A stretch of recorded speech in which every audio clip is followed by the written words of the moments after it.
Next देखते हैं गुल्म निदान। तो देखो यहाँ पर मैंने इंपॉर्टेंट पॉइंट्स कुछ अपने जब मैं प्रिपरेशन करी थी वहाँ पे उस टाइम पे मैंने नोट किया हुआ है। जैसे कि सबसे इंपॉर्टेंट क्या है यहाँ पर पिपीली का संचरण, है ना। तो वातिक गुल्म में आपको इसका लक्षण मिलेगा पिपीली का संचारण, है ना। इसके अलावा आपको वातिक योनि व्यापद में, वातिक विसर्प में, वातिक शोथ में भी सेम लक्षण मिलता है ना। तो ये चारों ही इंपॉर्टेंट है, आपको याद होने चाहिए। ठीक है, कहाँ मिल रहा है? गुल्म में, योनि व्यापद, विसर्प और शोथ में। ओके, इन सभी व्याधियों में अगर मैं बात करूं तो प्रधान दोष क्या है बच्चों? वात ही निकल कर आ रहा है ना। तो इसीलिए याद कर लेना पिपीली का जो है वात प्रधान वाली व्याधियों में मिल रहा है। आगे चलते हैं शवतुश्च पादयो। तो जो पेडल एडेमा है वो रक्तज गुल्म में मिलेगा। तो रक्तज गुल्म में कौन से वाले लक्षण मिलते हैं? जैसे कि कोई फीमेल जब प्रेगनेंसी की तरफ जा रही है तो फर्स्ट ट्राइमेस्टर में जो लक्षण मिलते हैं वैसे ही लक्षण सेम यहाँ पर रक्तज गुल्म में मिलते हैं। तो ये तो आप वहां से याद कर सकते हो। ठीक है, आगे देखो पूर्व रूप। यहाँ पे पूर्व रूप बहुत जरूरी है। कौन कौन से इंपॉर्टेंट है वो यहाँ पर लिखे हुए हैं जहाँ से क्वेश्चन आ चुके हैं। उदावर्त, इस पे क्वेश्चन आ चुका है। नेक्स्ट है सौहितस्य च असहत्वम। ठीक है ना, सौहितस्य च असहत्वम। जबकि उदर रोग का पूर्व रूप देखेंगे तो वहां क्या मिलेगा बच्चों? सहते न अति सौहित्यम। ठीक है, सहते न अति सौहित्यम। तो न अति वर्ड जो है वो उदर रोग में मिलेगा, जबकि असहत्वम जो है वो गुल्म में मिलेगा। ओके, याद कर लेंगे। आगे चलते हैं पाक काल्य युक्त से छर्दी उद्गार। मतलब कि क्या है? पाक काल की जब अवस्था है तो यहाँ पर भी वही चक्रपाणी वाला सिद्धांत लगाते हैं कि आदि मध्य अंत में कफ पित्त वात रिस्पेक्टिवली। तो जो लास्ट वाली हमारी डाइजेशन की स्टेट है वो किसकी वजह से होती है? वात दोष की वजह से होती है। जो पाक काल है उसमें क्या प्रधान होता है बच्चों? वात दोष प्रधान होता है ना। तो उस वाली स्टेज में ही क्या होगा? अयुक्त से छर्दी उद्गार। ठीक है, ये दोनों लक्षण मिलते हैं। जबकि अन्न कालिचा आयास, ठीक है, यानी कि भोजन की प्रारंभ अवस्था में, है ना, वहां पर क्या होगा? आयास लक्षण मिलेगा शोष के पूर्व रूप में। दोनों ही अपनी जगह जरूरी है।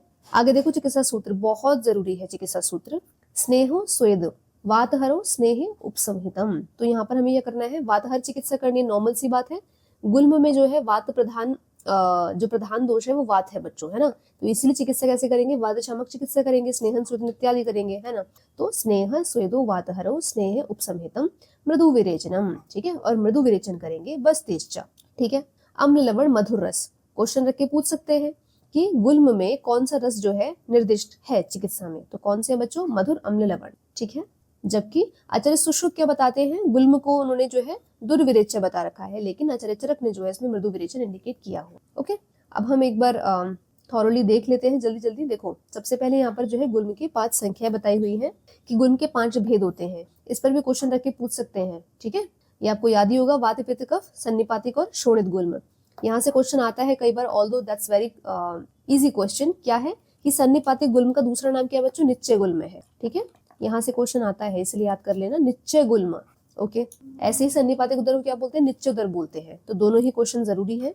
आगे चलते हैं यहाँ पर, अब एक एक करके भेद देख लेते हैं। सबसे पहले हम बात करेंगे वातिक गुल्म की। तो वातिक गुल्म का निदान देखो, जो जरूरी है केवल उस पर बात करेंगे जहां से क्वेश्चंस आते हैं। ओके, देखो क्या है यहाँ पर, अस्नेहे पूर्वैवा वमने विरेचने, कि अगर आपने वमन विरेचन से पहले ही वमन विरेचन से पहले जो हम स्नेहन सुदन कराते हैं वो कराए बिना ही अगर वमन विरेचन करा दिया, ठीक है, यानी कि बिना स्नेहन सुदन के अगर आप संशोधन करा रहे हैं तो ऐसे में क्या होगा बच्चों? वातिक गुल्म हो जाएगा।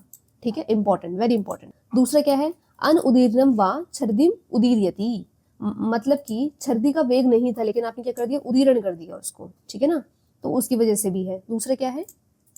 उदीर्णान वात मूत्र पुरीश वेग निरुद्धि, तो यहाँ पर जो है वेग धारण अगर कर रहा है तो ऐसे में भी जो है वातिक गुल्म के चांसेस हैं। अभी हम पढ़ के आए हैं ना कि पूर्व रूप में उदावर्त लक्षण मिलता है सामान्य पूर्व रूप में गुल्म के, है ना।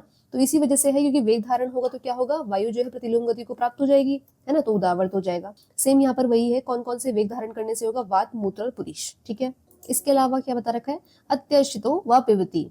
ठीक है, आश्रितो भोजन करने के बाद में पिबती नवोदकम। ठीक है, अगर नवोदक पी रहा है तो ऐसे में भी जो है वातिक गुल्म के चांसेस है। अति संशोभनात्, और अगर अति संशोभ हो रहा है, यानेन यति, कैसे हो रहा है? यान इत्यादि, अगर आप एक्सेसिव ट्रैवलिंग कर रहे हैं तो ऐसे पेशेंट में भी वातिक गुल्म के चांसेस हो रहे हैं। ठीक है, तो मेन आपको याद रखने हैं, जहां से क्वेश्चंस आ चुके हैं ऑलरेडी वही हम याद रखेंगे।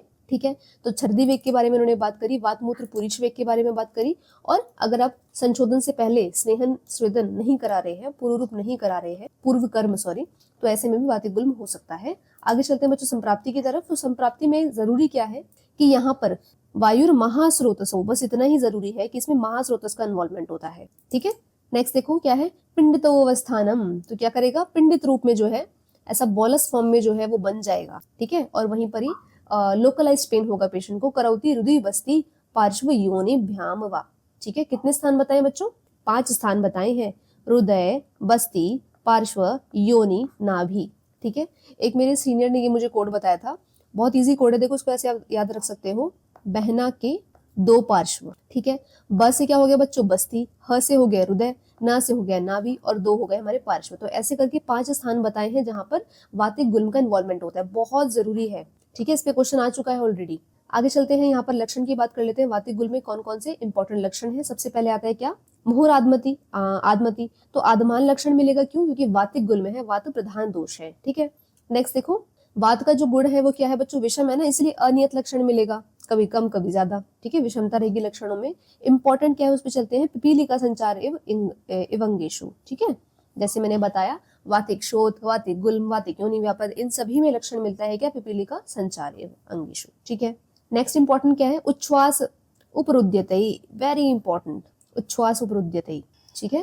प्लीहा, आटोप, आंत्रकूजन, ठीक है। थर्ड लक्षण ये जरूरी था, ठीक है। तो ये 3-4 लक्षण हैं जहां से क्वेश्चन आ चुके हैं, इनको अच्छे से पढ़ लेना, बाकी पूरा रीड करने की नीड नहीं है। बाकी जो लक्षण है ना वो सब आप ऐसे ही आंसर लगा सकते हो, जैसे कि देवसंते ज्वरयते, तो जैसे मैंने बताया कि वात जो है वो किसी भी स्टेज के अंत में मिलने वाला है चक्रपाणी के सिद्धांत से, है ना। तो जहां पर भी अंत वर्ड आएगा वहां पर वातिक भेद ही होगा, चाहे से वो ज्वर में भी देखोगे आप, है ना, यहाँ पर भी आपने देखा। जल्दी से चलते हैं पैक्तिक गुल्म की तरफ। तो वहां पर क्या है, यहाँ पर केवल आपको एक ही ध्यान देना है, निदान कौन सा है, वात आतपौ च अति सेवमानस्य, ठीक है। वात और आतप इनका अगर अति सेवन कर रहा है, पित्तम सह मारुतेन प्रकोपम आपद्यते।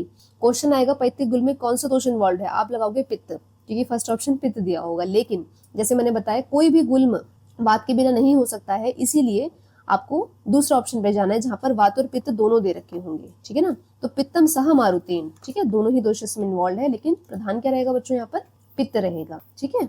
आगे चलते हैं, पैक्तिक गुल्म की संप्राप्ति और लक्षण देखो। इसी ये जो फर्स्ट पॉइंट है यही जरूरी है, क्या, अमाशय एक देश है। क्वेश्चन रख के पूछता है कौन सा गुल्म, ये ऑलरेडी क्वेश्चन आ चुका है क्या, कि कौन सा गुल्म बस्ती में नहीं होता है, ठीक है। तो आंसर क्या है बच्चों, पैक्तिक और कफज गुल्म, अभी आगे हम पढ़ेंगे, है ना, पैक्तिक और कफज गुल्म। तो अभी मैंने बताया कि वातिक में बहना के 2 पार्श्व, जिसमें से बस्ती भी था, है ना, वहना, तो केवल वातिक है जो बस्ती में होगा, बाकी पित्त और कफ तो अमाशय एक देश है, केवल अमाशय में होने वाले हैं। नेक्स्ट देखो यहाँ पर लक्षण, क्योंकि पैक्तिक है इसलिए विदहति, कुक्षौ, ये सब लक्षण मिलेंगे, ये आप इजीली याद कर लोगे। दह्यते, दूयते, धूप्यते, ये सारे जो है पित्त वाले लक्षण है, इसको ज्यादा टाइम वेस्ट नहीं करना है इन सब चीजों पे। इंपॉर्टेंट क्या है देखो, स्पर्श असहा, स्पर्श असहा अल्प रोमांच, कहीं पर भी आपको ये ऐसा लक्षण मिलेगा ना, स्पर्श असहा, तो वो पित्त नहीं तो रक्त संसृष्ट होता है, ठीक है। अगर क्वेश्चन आता है ऐसा तो आंख बंद करके आंसर आप लगा सकते हो, पैक्तिक नहीं तो रक्तज। इंपॉर्टेंट क्या रहा है यहाँ पर, अल्प रोमांच, ठीक है। नेक्स्ट देखो, कफज गुल्म की तरफ चलते हैं। तो कफज गुल्म में जो निदान बताए हैं उसमें से ज्यादा कुछ खास है नहीं, सारे कॉमन वाले ही हैं जो आप हर जगह देखोगे, है ना। बस इतना याद रख लो, तेरेवतु कर्षणई कर्षितस्य अत्याशन, ठीक है। अगर कोई पेशेंट कर्षित हुआ है इन सभी रोगों से जो बता रखे हैं पहले, ठीक है, अगर उनसे कर्षित हुआ है, लीनियर थिन है, और ऐसे में अगर आप उसको अति स्निग्ध इत्यादि, मतलब कि कफ प्रकोपक आहार विहार खिला रहे हैं, है ना, ऑलरेडी पेशेंट की मंदाग्नि है, आप उसको इतना हैवी फूड ले रहे हैं, ठीक है, तो इससे क्या होगा, कफज गुल्म होगा। यहाँ पे इंपॉर्टेंट क्या है, मंदक मध्य, वेरी इंपॉर्टेंट, रख के पूछ सकता है कि मंदक मध्य किसका निदान है, ठीक है। तो आंसर क्या है बच्चों, कफज गुल्म का निदान है। आगे चलते हैं इसकी संप्राप्ति। तो जैसे मैंने बताया, अमाशय एक देश है, संवर्त्य, ठीक है। तो पैक्तिक और कफज, अमाशय केवल एक देश में होने वाला गुल्म है, दैट इज अमाशय, ठीक है। दूसरा लक्षण क्या है इसका इंपॉर्टेंट, वो है शीत ज्वर। शीत ज्वर किसमें मिलेगा बच्चों, कफज ज्वर में, कफज गुल्म में मिलेगा। नेक्स्ट देखो, कास श्वास प्रतिशायन राज्यक्ष्माणाम च अति प्रवृद्ध, ठीक है। तो कफज गुल्म जिन पेशेंट्स में होगा उन सभी को, अगर ऐसी वाली डिसीज है, कोई किसी को कास है, किसी को श्वास है ना, अगर कोमॉर्बिडिटीज है, तो वो क्या हो जाएंगे, च अति प्रवृद्ध, वो बढ़ जाएंगे, ठीक है। एक ही वाला पॉइंट भी याद कर लेना। आगे चलते हैं, त्रिदोषज गुल्म, इस पे क्वेश्चन आ चुका है, मैंने जैसे बताया आपको कि इसी को बोलते हैं निश्चय गुल्म, है ना।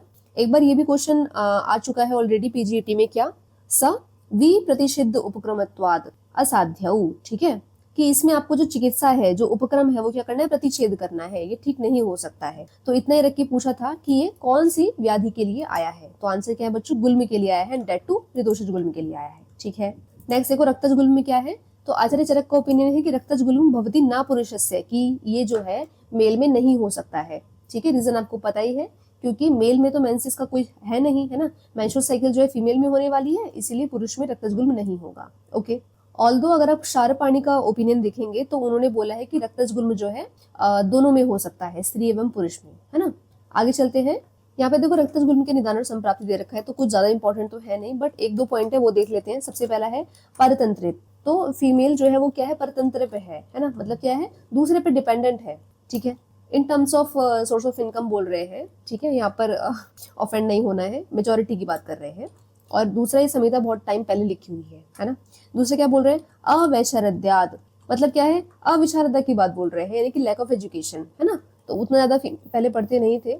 बाकी यहाँ पर जो है लेबर से रिलेटेड चीजें हैं, जैसे कि आम गर्भ है, चिरपति तई, है ना, चिर प्रजाताया, ऋतुआ, तो ये ऐसे करके जो है रिलेटेड विद लेबर है, कि लेबर की जितने भी कॉम्प्लिकेशंस है, प्रोलॉन्ग लेबर है, इंडक्शन लेबर है ना, ऑब्स्ट्रक्टेड लेबर है, तो उन सभी में भी जो है रक्तज गुल्म जो है निदान हो सकता है। ठीक है, आगे देखो यहाँ पर अगर मैं स्थान की बात करूं, जैसे हमने पढ़ा ना कि पित्त और कफ जो है वो अमाशय में होगा, वातिक वाला जो है बस बहना के दो पार्श्व वहां पे होगा। ठीक है, यहाँ पे देखो रक्तज गुल्म का जो स्थान बताया हुआ है, स्थान संशय वो क्या है, योनिमुख है ना, योनिमुखम अनुप्रविश्यात। ठीक है, मासी मासी तदा आवर्त मासी मासी तदा आर्तव उपरुध्यमानम कुक्षिम अभिवर्धति। तो इसका मतलब क्या है बच्चों, कि योनि मुख में जाके जो है दोष जाके इकट्ठा हो चुके हैं, है ना, तो ब्लॉकेज करेंगे तो वहां पे जो डेली मंथली जो हमारा पीरियड्स होते हैं वो हो नहीं पाएगा, है ना।